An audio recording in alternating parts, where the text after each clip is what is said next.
Hello guys, and I just wanted you all to know that my sister's birthday is coming up, so today we're going to be DIYing a fun gift for her.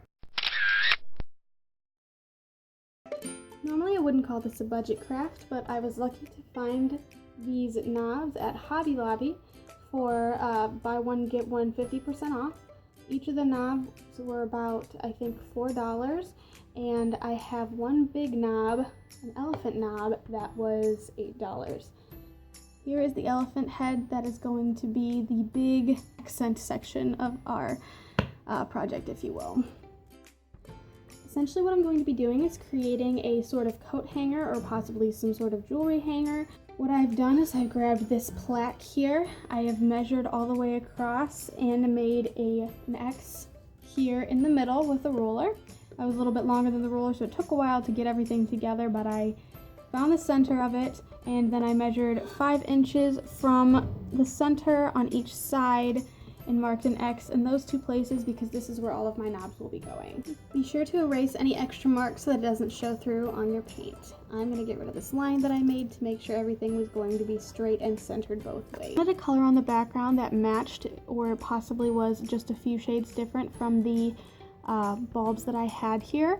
So I went with this turquoise Delta Cream coat. It was about $1.37 from Hobby Lobby.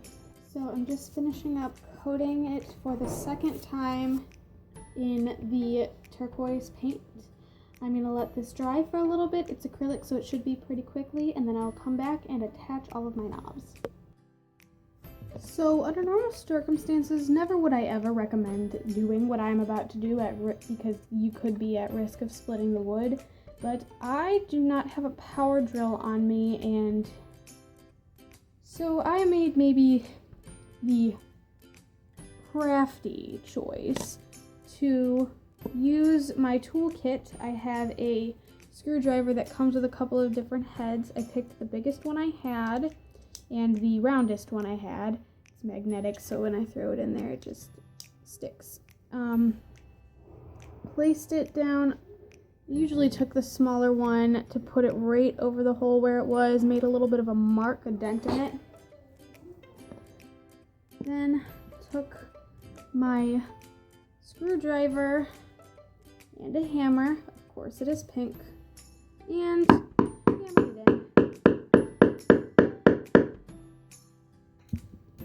in and made a little mark.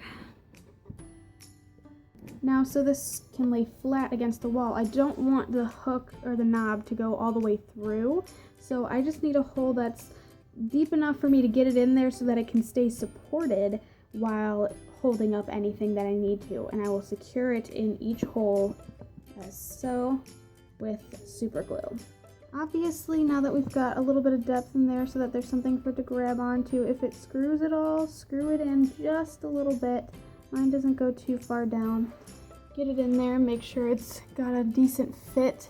Every time that you do something like this, I would 100% suggest using a tip that is smaller than the screw that you're going to split in. So what I did is I took my super glue, unscrew it, drop a couple drops of super glue into the hole,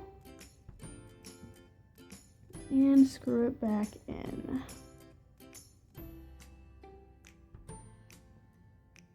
Depending on how well you did this, you might need to hold it a little bit, or you can let it support itself until it dries.